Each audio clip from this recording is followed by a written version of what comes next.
अस्सलामु अलैकुम वरहमतुल्लाहि वबरकातुहू। प्यारे दोस्तों, क्या हाल हैं? आप सब खैर खैरियत से हैं? माशाल्लाह। अल्लाह ताला आपको खुश व खुर्रम रखे। आज की वीडियो के अंदर मैं आपको बताऊंगा कि 3 मिनट की तिलावत को कैसे तैयार किया जाता है। तो याद रखें, 3 मिनट की तिलावत वैसे भी जब भी रिकॉर्ड करनी हो या कोई मुकाबला हो या किसी भी महफिल के अंदर किसी जगह पर आपको 3 मिनट की तिलावत का कहा जाए तो 3 मिनट की तिलावत के अंदर बहुत बड़ा चांस होता है इंसान को उठने का। तो 3 मिनट की तिलावत को सिर्फ वक़्त को जहन में न रखें, बल्कि आप अपने फ़न को जहन में रखें। वो फ़न्नान ही कैसा कि जो मुख्तसर से वक़्त के अंदर अपनी सलाहियात को उजागर न कर सके, अपनी सलाहियात को मुख्तसर वक़्त के अंदर उजागर करना सीखे। तो इंशाअल्लाह मैं आगे चलकर आपको मकामात के बारे में तफसीली बताऊंगा, मकामात के बारे में तफसीली आप हजरात के साथ गुफ्तगू करूंगा। लेकिन ये याद रखें, 3 मिनट की तिलावत के अंदर कम अज़ कम एक मकाम पूरा पढ़ना चाहिए। मिसाल के तौर पर आपने मकाम हिजाज की इब्तिदा किया, अब उसे मुकम्मल करें। आपने 3 मिनट की तिलावत की इब्तिदा कैसे करनी है? सबसे निचले स्टेज से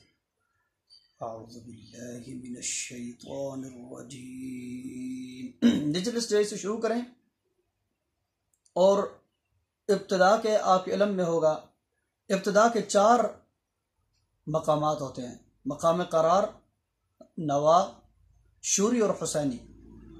तो आप 2 पढ़ें और 2 को मिस कर दें, लेकिन कोशिश करें जितना मुमकिन हो मकाम हुसैनी ज़रूर पढ़ें।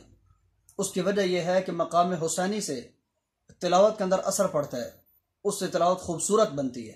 मकाम हुसैनी ज़रूर पढ़ें। जिस वक़्त आप मकाम हुसैनी को पढ़ लें, फिर बयात का एक अंदाज पढ़ के बयात का आप करार पढ़ें या जवाब पढ़ें। एक आप मकाम बयात की किस्म पढ़ें, उसके बाद आप मकाम हिजाज या मकाम झारगा या मकाम सबा, जिसकी तरफ आप रुख करना चाहते हैं, एक मकाम पकड़ें और उसको फिर इंतहा तक लेके जाएं, मुकम्मल पढ़ें। इंशाल्लाह इससे अगली वीडियो के अंदर आपको मैं 3 मिनट की तिलावत रिकॉर्ड करके दिखाऊंगा। तो कोशिश करें जब भी आप 3 मिनट की तिलावत करें, वक़्त 3 मिनट से ऊपर न जाने पाए, 3 मिनट से कम भी ना हो, कम अज़ कम 55 सेकेंड या पूरे मिनट के दरमियान में टाइम हो, तो आपकी तिलावत कामयाब हो जाएगी। ठीक है, दोबारा सुने। आउज़ुबिल्लाह बिस्मिल्लाह निचले स्टेज से शुरू करें और सिर्फ इब्तिदा के 2 मकाम पढ़ें। उसके बाद मकाम बयात की एक ही किस्म पढ़ें।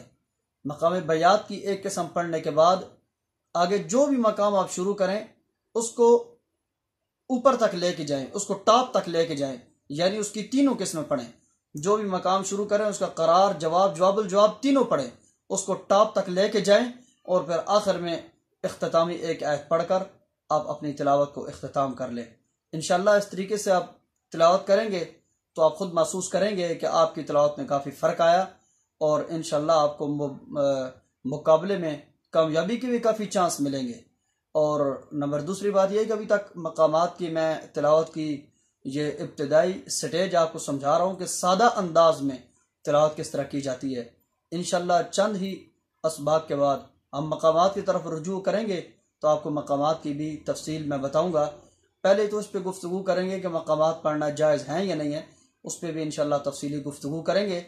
लेकिन उसके बाद हम इंशाअल्लाह मकामात को कुछ थोड़ा बहुत सीखने की कोशिश करेंगे। बहरहाल मैं आपको पूरा बताऊंगा।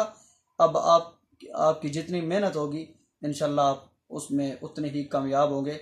अल्लाह ताला आपको कुरान करीम के साथ ऐसा जुड़े रखे कि मरते दम तक आपके दिलों में अल्लाह ताला कुरान करीम की मोहब्बत को रासिख़ फरमाए।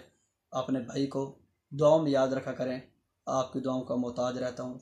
वस्सलामु अलैकुम वरहमतुल्लाहि वबरकातुहू। अल्लाह हाफ़िज़।